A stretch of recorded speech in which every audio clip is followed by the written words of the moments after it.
Wa alaykoum salam wa rahmatullahi wa barakatuh. Haykoum Allah. Alors effectivement, le sujet il est vaste, mais pour l'introduire, j'aimerais ici apporter une vision globale du contexte pour mieux se représenter les enjeux et éventuellement les paradoxes. Alors d'un côté, on a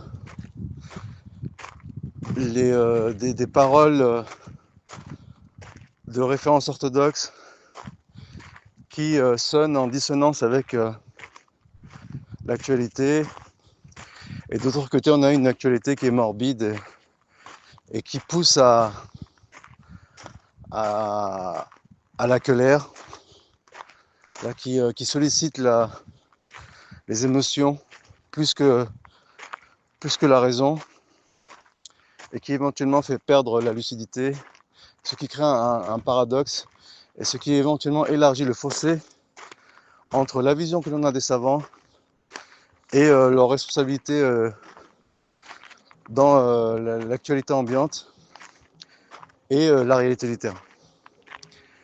Déjà, ici, pour comprendre ce paradoxe entre ce qu'on attend des savants et ce à quoi on assiste sur le terrain, eh bien, il faut savoir qu'il faut envisager la question sous le prisme des objectifs qui ont été fixés de la part de ce que j'appelle la main invisible et les gens et les hommes qui gouvernent le monde et les hommes au pouvoir. Donc l'objectif est ancien. Il y a un mouvement, je vais essayer d'abréger, parce que ce sont c'est un sujet qui se ramifie énormément, et qui réclame d'énormes développements. Donc on va essayer de simplifier, de résumer, de synthétiser autant que faire se peut. Et donc, il y a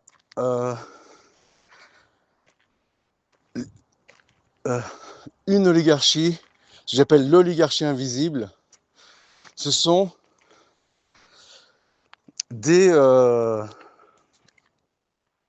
sont les maîtres du monde au pouvoir qui tiennent les rênes du monde de façon cachée et qui mettent en avant toutes les structures officielles qui existent et qui ne sont que des façades et qui n'ont pas de pouvoir effectif, donc qui ont un pouvoir virtuel. C'est le cas de toutes les démocraties, et aussi c'est le cas aussi malheureusement ou non, en tout cas ici on ne fait que décrypter, on ne fait que décrypter froidement la chose.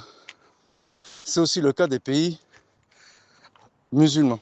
Donc nous sommes dans une situation où il y a des forts qui non seulement dominent le faible, mais qui les manipulent. Et c'est la raison pour laquelle, eh bien, souvent nos jugements ils sont faussés. Et si on replace ces événements on va dire aux allures obscures dans le contexte des objectifs, eh bien, l'obscurité s'éclaircit quelque peu. L'objectif final et ultime des événements dans le monde, c'est l'avènement et l'instauration du troisième temple, dans la mesure où c'est cette main invisible, cette oligarchie cachée, qui sont entrés dans l'anonymat. Je ne vais pas en faire le développement ici. Eh bien, ils sont des millénaristes. Qu'est-ce qu'un millénariste ? Un millénariste, c'est une croyance qui est empruntée à la Bible, qui en surface est chrétienne, mais en réalité elle est plutôt kabbaliste. C'est-à-dire que ce sont plutôt des ésotéristes chrétiens d'origine juive, comme chez les musulmans, on a les batinites qui se font passer pour des musulmans, qui se font faussement passer pour des musulmans, mais qui sont aussi des millénaristes. Donc je ne vais pas développer ce point. Et donc ces faux chrétiens, on en a un exemple avec les Templiers, et qui m'ont donné le tombeau aux franciscains, qui vont donner le flambeau aux humanistes et aux protestants. Eh bien, ils ont un projet messianiste qui est de dominer le monde, comme leur promet la Bible dans le livre de l'Apocalypse de Jean, qu'ils vont dominer le monde pendant 1000 ans.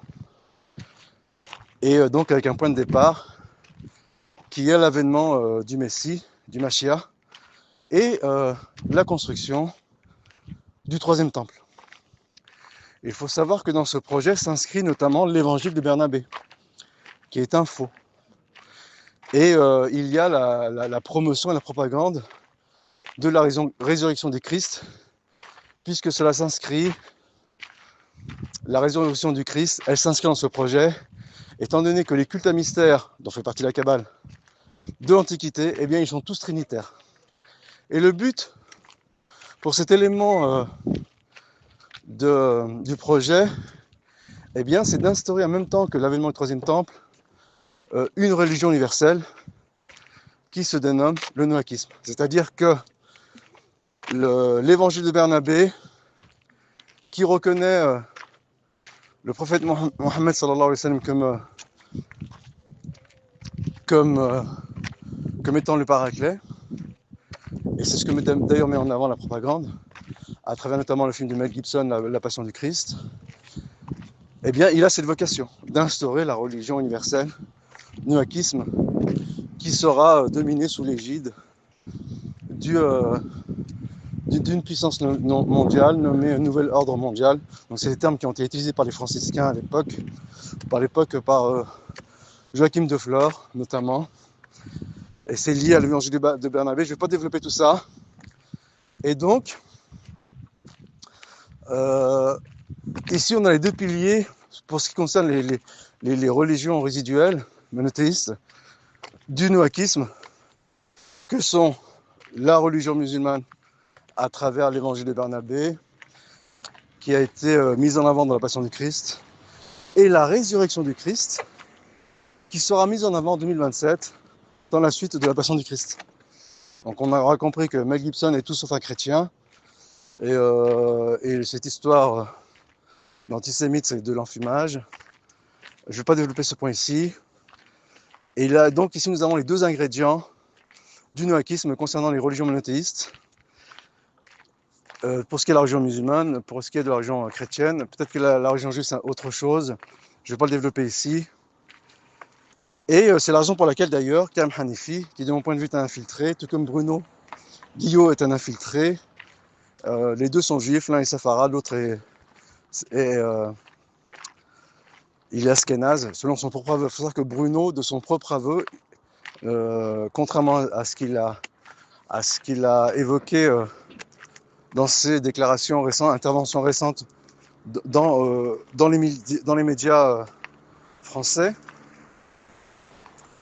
qui lui ont accordé une tribune, donc ce n'est pas anodin. Il faut replacer cela avec l'objectif que je suis en train de mettre en avant.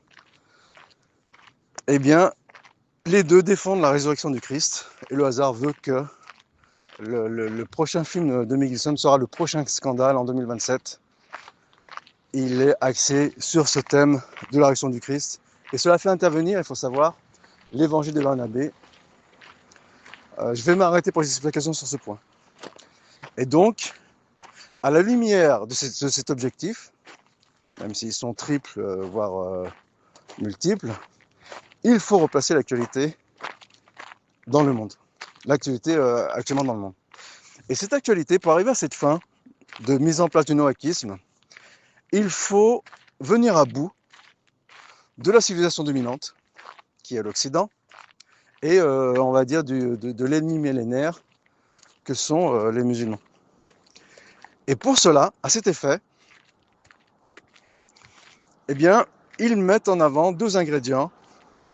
Un ingrédient qui va toucher les deux ennemis ancestraux, ou qui a pour vocation de nuire ou de réduire à néant les deux ennemis ancestraux, que sont la destruction du patriarcat.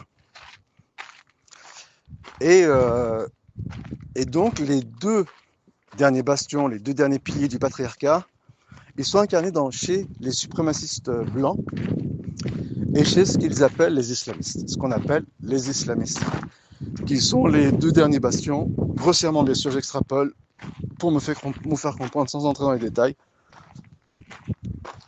et qui sont les deux derniers bastions du patriarcat. Et l'actualité dans le monde, il faut l'envisager sous ce prisme-là, qui est la destruction du patriarcat, la mise en place du nouakisme, l'avènement du troisième temple et la domination sur le monde pendant 1000 ans. Et donc ces points, je les ai développés sur Twitter, mais de façon très énigmatique. En un mot, il y a des dates qui sont dévoilées dans leur décryptage et sur lesquelles je suis tombé. Les dates de l'avènement du troisième temple et du fameux Armageddon qui va sonner, qui va déclencher la troisième guerre mondiale, qui sera l'ultime étape avant l'avènement du troisième temple. Ceci étant dit, pour ne pas trop choquer les esprits, on va arrêter d'aborder ce chapitre de la troisième guerre mondiale et de l'avènement du troisième temple, et on va revenir à l'actualité présente avec les deux exemples cités dans le message, que sont Gaza et les manifestations au Maroc.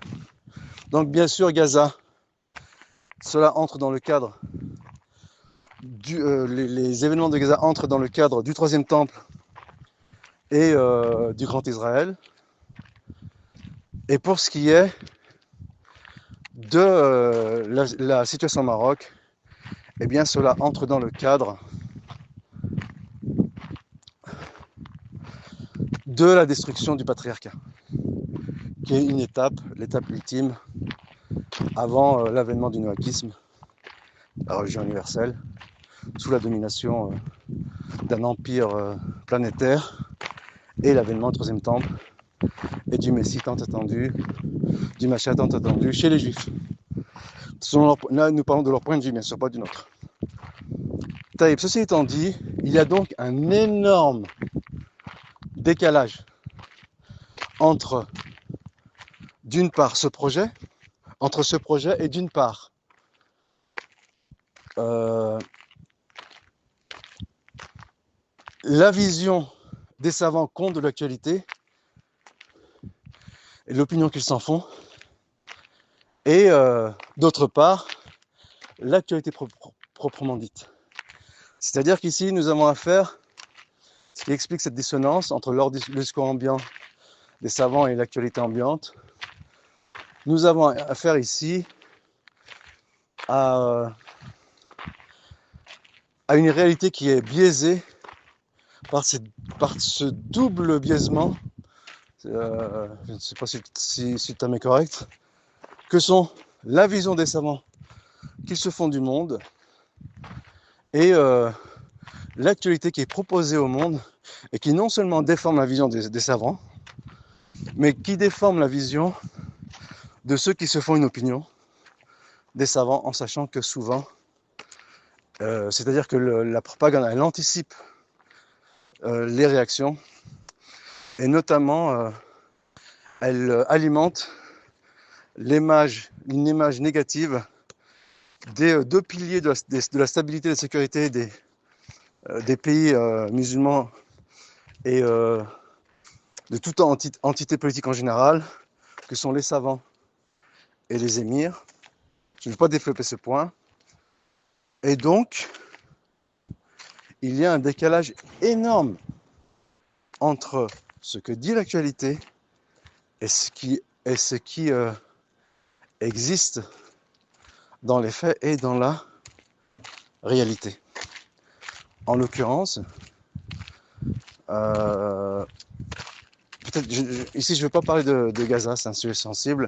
Pour ce qui est des manifestations au Maroc, eh bien c'est des manifestations, et je vais relier ce point avec les savants, c'est des manifestations qui ont été organisées comme c'est tout le temps le cas, je vais dire souvent, comme c'est tout le temps le cas, comme c'est le cas pour les révolutions oranges, pour les révolutions roses, pour le printemps arabe, pour les gilets jaunes, qui a été mise en place par cette main invisible, tout en gardant, c'est-à-dire l'objectif ultime, qui est l'avènement du troisième temple. Et donc, ici, l'un des objectifs intermédiaires, c'est de détruire le patriarcat. Je ne vais pas en donner des détails, parce que de toute façon, mon propos il sera long, donc je vais essayer de résumer autant que faire se peut. Et donc, un exemple tout simple qui démontre que ces manifestations au Maroc, elles ont été mises en place depuis très longtemps par la propagande, pour la raison évoquée, c'est qu'il y a une série, une série qui est sortie en septembre, 29 septembre, c'est Apocalypse, et c'est aussi le jour où ont commencé les violences au Maroc. La série qui est extraite de cette série, elle s'appelle Gen V, en fait, c'est un V ou un 5. C'est un V ou un 5. Gen 5. Donc Gen 5, c'est déjà Genèse 22. Parce que le V, c'est la 22e lettre. C'est Genèse 22. Je ne vais pas développer ici ce qu'éventuellement cela signifierait. Mais c'est aussi Génération Z. Donc, qui porte le nom de ces manifestations au Maroc. Et le 5, c'est le numéro du grand-père du roi actuel, et qui est Mohamed V, rahimahullah. Donc, ces manifestations, elles ne sont pas anodines. Et ici, il y a... donc, ça va créer une dissonance entre l'opinion des savants, ce que je vais aborder dans un premier temps, et les réactions que cela suscite en étant endoctriné par la propagande ambiante et l'actualité. Donc, ici, il y a une double déformation de l'actualité de la part de l'opposition des savants et de la part de ceux qui réagissent face à la position des savants en étant influencés, endoctrinés par l'actualité ambiante qui est de la pure propagande et non pas ce qu'on nous présente, une actualité objective qui est en vue de répandre, de propager l'information selon le principe de la liberté d'expression et autres. Et donc, lorsqu'un savant, il impute les manifestations ambiantes aux frères musulmans, il devient évident, à la lumière de notre explication, que son propos il est inadapté, aussi illustre soit-il, aussi honorable soit-il, son propos il est hors sujet, il est inadapté. Et ça montre les limites. Et là, ça rejoint le second point qui est la vision biaisée de la responsabilité qu'on accorde aux savants, qui est basée elle-même sur non pas uniquement sur leur statut, mais également leurs compétences et leur capacité à appréhender l'actualité, parce qu'ils les savants, ils sont aussi leurrés que le reste des gens, puisqu'ils tiennent en partie leurs informations de l'actualité qui elle-même, elle est biaisée et déformée par la propagande. Et donc, lorsqu'un savant, il invective ou il stigmatise les frères musulmans qui seraient responsables des manifestations au Maroc, ici, cela m'inspire plusieurs éléments. Le premier, ça me fait penser à une parabole qu'avait fait Ibn al-Qayyim rahimahullah, concernant les noms et attributs divins, et qui explique la raison pour laquelle les théologiens du Kelem, de la théologie spéculative, eh bien, ils déforment les noms et attributs divins. Il donne l'exemple de l'aveugle. Il dit un aveugle qui reprend la vue pendant 5 minutes, et au moment où il reprend la vue, il voit un coq. Ou lui, il dit la tête du coq, mais on va regarder l'exemple avec le coq. Donc, il voit un coq, ensuite, eh bien, il est repris de cécité. Et donc, il est en voyage, ou en voyage ou non, mais on va aborder la chose sous cet angle. Eh bien, cet aveugle, il est en voyage, et pendant le trajet, il passe devant une montagne. Et son compagnon de voyage lui dit, ici, il y a une montagne. Et cet aveugle, il lui rétorque, il lui répond, qu'en est-il de cette montagne par rapport au coq? C'est-à-dire que c'est son seul point de référence, c'est le coq. Donc la fixation que font ces mashayikh-là, qui est très ailée, émotive, donc qui n'appelle pas à la lucidité, à la réflexion, à l'analyse objective, et elle est mue par d'autres ambitions, peut-être que je ne vais pas les évoquer pour ne pas entacher leur image. Eh bien, cette fixation, elle ressemble à cet exemple de l'aveugle qui aperçut un coq et qui, à chaque fois qu'on lui décrit quelque chose, un objet ou autre, eh bien, il prend pour point de comparaison le coq, puisque c'est la seule chose qu'il a vue pendant son moment, non pas de lucidité, mais de voyance. Et un autre exemple qui m'inspire aussi, mais c'est juste pour l'exemple, c'est sans vouloir entacher leur honneur, c'est que quand le sage montre la lune, eh bien l'idiot regarde son doigt. C'est-à-dire que malheureusement, notre vision, elle est biaisée à cause pour la raison que j'ai évoquée, donc je ne vais pas le dire à chaque fois. Et on tire des conclusions hâtives par rapport à cette vision biaisée, et cela donne ce genre de réflexion de la part d'un cheikh honorable, et notamment d'un point de vue purement, on va dire, tactique.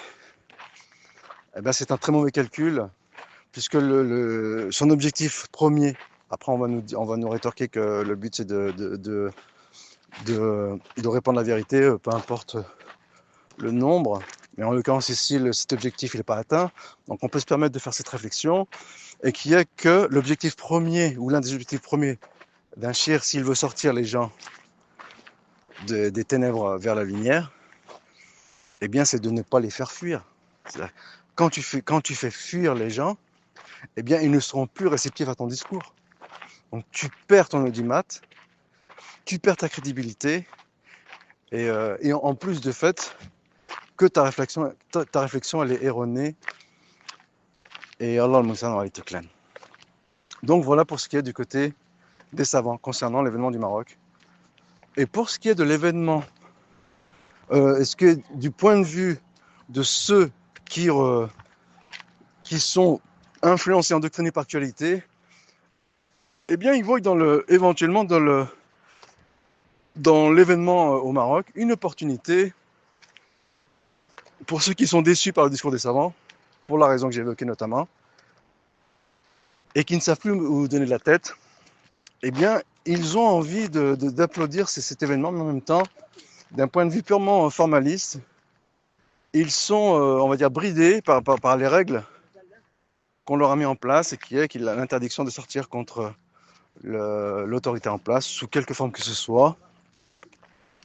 Et en sachant qu'ici, dans notre propos, en l'occurrence ici, dans nos propos, ce n'est pas l'élément central de la réflexion. le vrai hic dans le point que nous abordons, c'est que malheureusement, ces personnes en question, ils ont une mauvaise représentation de l'actualité, par exemple, nous avons évoqué, et donc forcément, cela va biaiser leur jugement, et cela va accentuer leur ressenti vis-à-vis des savants. Donc ici, il y a une double, on va dire, responsabilité, celle des savants qui ont une mauvaise représentation de l'actualité, et, et, euh, et celle on va dire, de leurs interlocuteurs qui reçoivent l'information et qui sont doublement déçus parce qu'eux-mêmes, ils ont une mauvaise représentation de l'actualité et aussi parce que ils peuvent palper malgré tout que ce discours il est inadéquat. Concernant la question selon laquelle aussi, qui est envisagée d'un point de vue purement formel, selon laquelle les Palestiniens, eh bien, ils n'ont pas mahaqahu kamal tawhid, ce ne sont pas des muwahhidin khullas, donc ils ne peuvent prétendre à la foi. Et bien sûr, lorsque l'on a accès à l'actualité triste, lorsqu'on est exposé à l'actualité triste qui se déroule à Gaza, et on s'imagine dans quel calvaire, dans quel malheur ils vivent, eh bien, ce discours purement formaliste, eh bien, on se dit qu'il n'a pas lieu d'être. Et c'est en partie raison, c'est en partie vrai, dans le sens où la foi, c'est un élément qui est composé d'éléments disparates et complexes. C'est-à-dire que tahqiq kamal al-tawhid, d'un point de vue purement académique et d'un point de vue, on va dire, oui, scolaire, à travers l'enseignement des textes que l'on apprend par cœur, eh bien, ce n'est pas tout le tawhid. Et je vais encore plus loin. Alors, je sais que c'est un sujet qui est sensible. On peut être Qubouri et avoir une foi immense.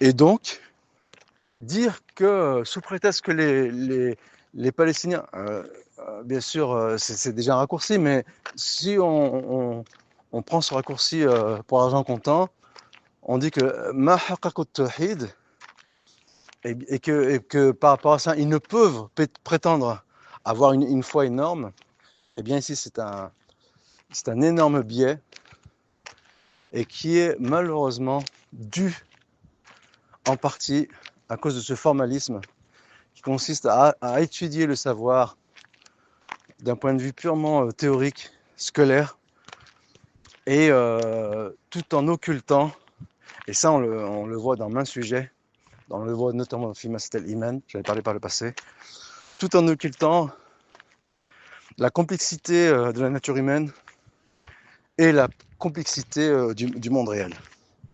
Voilà, je n'irai pas plus loin sur ce point. Je vais donc revenir sur le cas du Maroc. Donc, pour le cas du Maroc, ici pour le film, pour la série GN5 qui a été diffusée dans le monde entier. Donc c'est ce qui explique notamment pourquoi il y a eu plusieurs entre guillemets révolutions, voire coups d'État à travers le monde dans une période courte.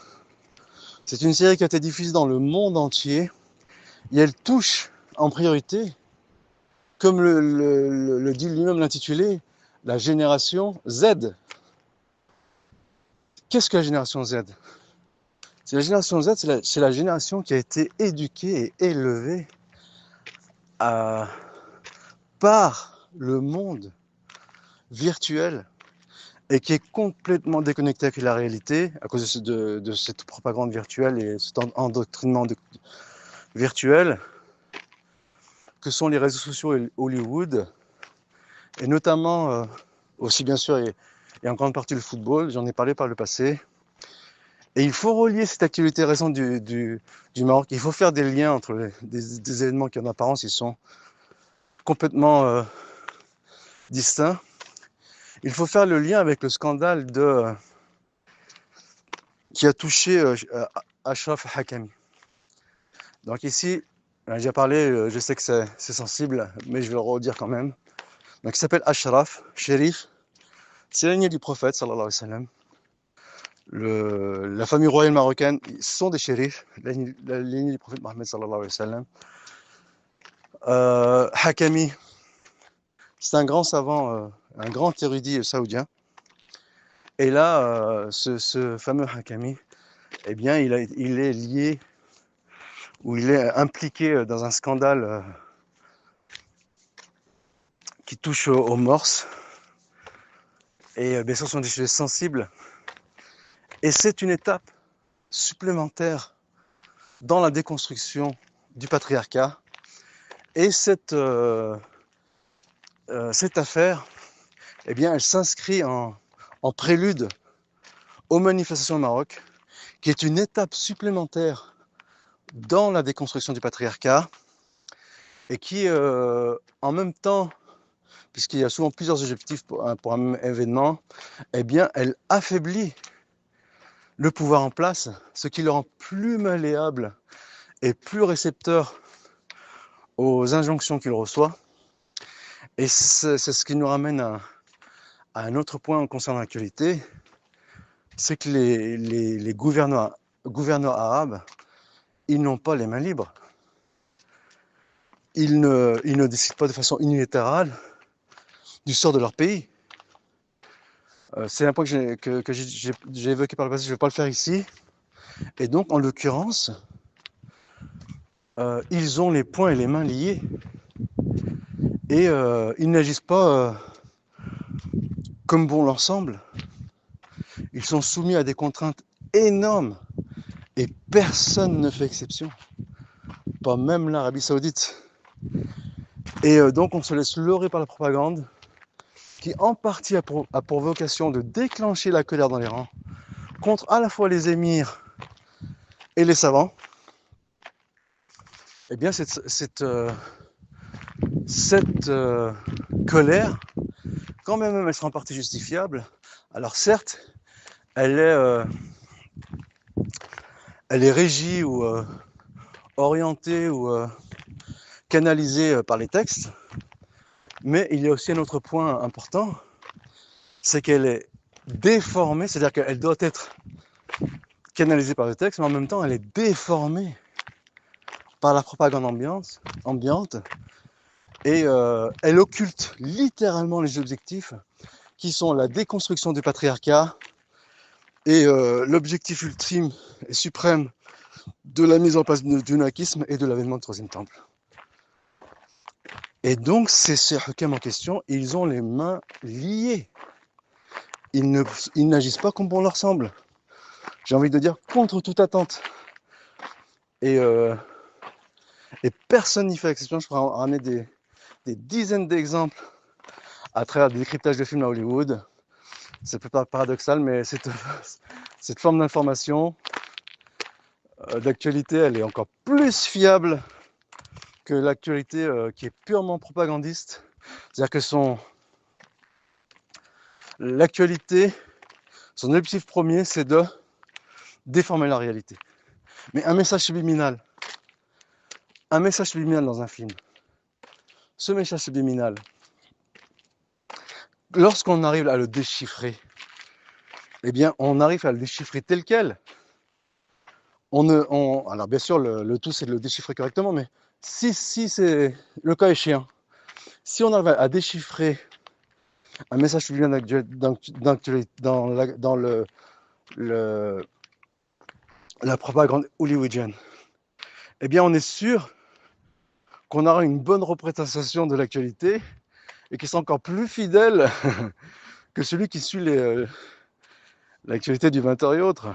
J'ai conscience que c'est un énorme paradoxe. Et donc, les émirs, ils n'ont pas de liberté, autant de liberté qu'on leur octroie. Ce qui atténue énormément leur responsabilité. Et la vision biaisée qu'ont les savants de l'actualité, cela a été atténué également leur responsabilité. Et c'est ce qui m'amène au point suivant. C'est que lorsque tu stigmatises les frères musulmans, il faut savoir qu'il y a eu un basculement récemment de la position saoudienne concernant, on va dire, l'orientation saoudienne, qui a fait un virage à 360 degrés et qui s'oriente vers le progressisme. Donc si l'Arabie saoudite s'oriente vers le progressisme et qu'il y a un plan ultime qui consiste à déconstruire le patriarcat, donc déconstruire le patriarcat, notamment également en Arabie saoudite. Et on a vu que la déconstruction du patriarcat, il passe par la déconstruction de ce qu'on appelle l'islamisme, dont l'Arabie saoudite était le fer de lance.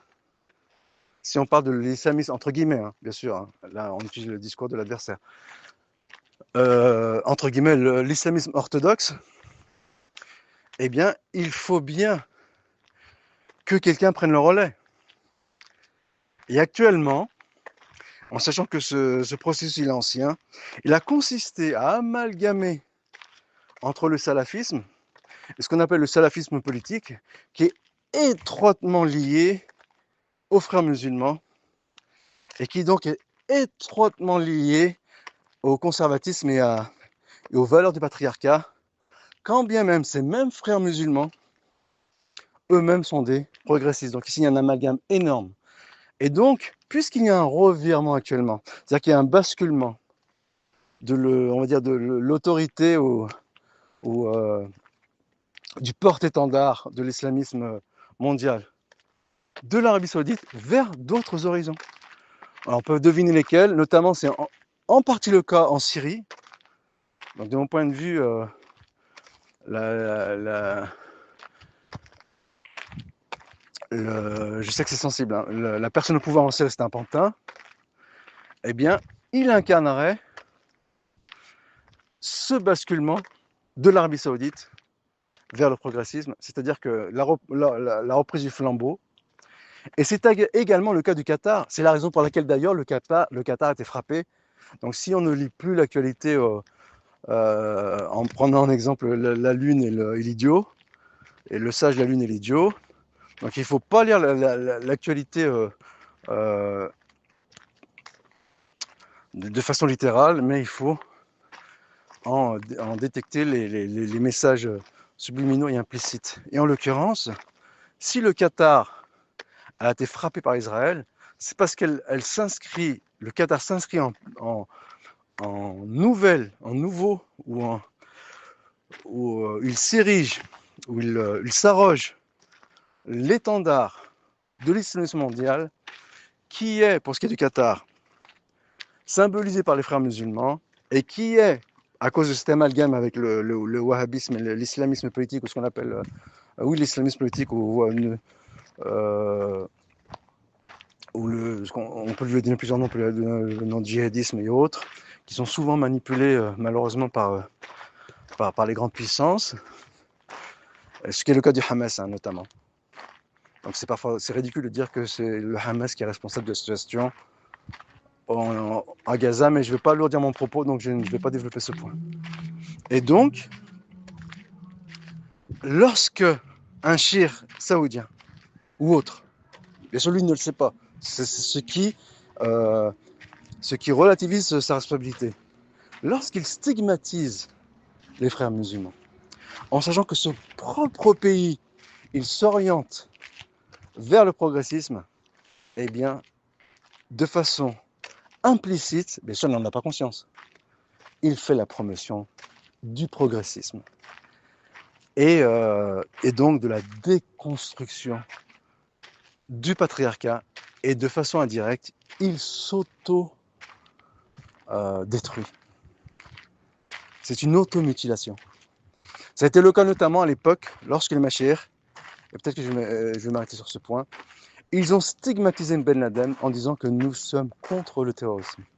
À partir du moment que tu valides la version officielle selon laquelle c'est Ben Laden qui a ébranlé les deux tours qui sont le symbole, on va dire, de l'économie occidentale, je pense qu'ils vont le refaire, de mon point de vue, mais je peux lourdement me tromper, donc je me trompe souvent, il faut savoir. Ils vont probablement le refaire en touchant le symbole, on va dire, culturel de l'Occident, qui est la Tour Eiffel. Ils vont peut-être s'attaquer à la Tour Eiffel prochainement.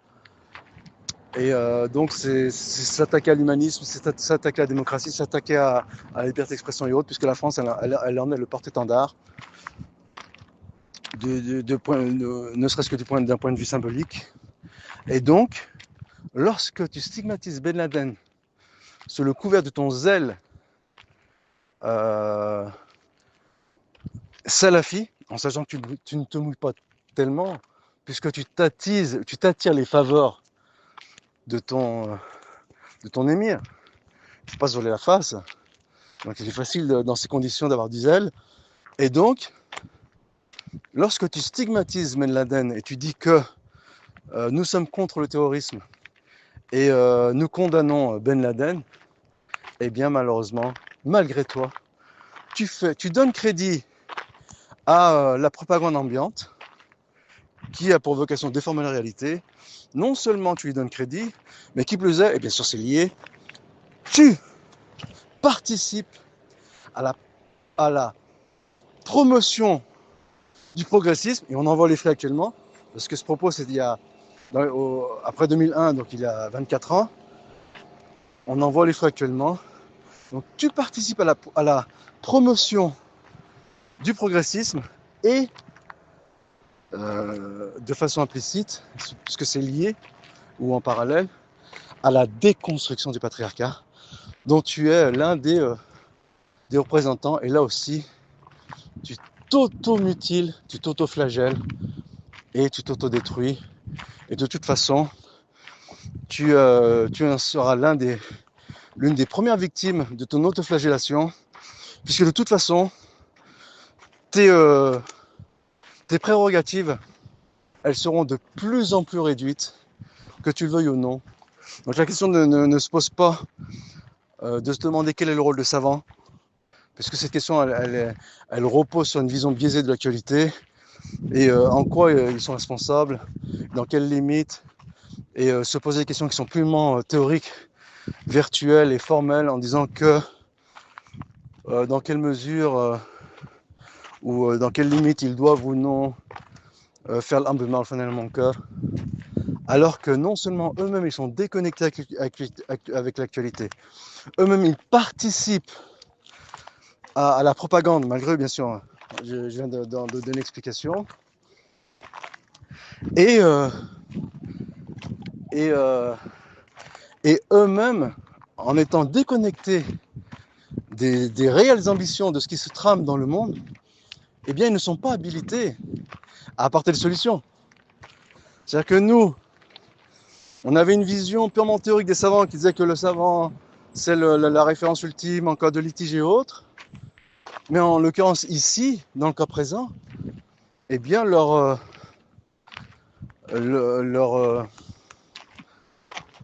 rapport, leur décision, ou leur sanction, ou leur opinion, elle sera en grande partie inappropriée pour résoudre le conflit ambiant, pour résoudre ou pour se prononcer sur les maux et les malheurs qui touchent les musulmans. Et c'est l'une des raisons pour laquelle, pour ma part, j'appelle à ce que j'intitule le salut individuel, et qui consiste à se tourner entièrement vers Dieu et ne pas rechercher ni le salut ni dans les organisations ou États ou associations présentes, ni dans l'autorité ou l'espoir que l'on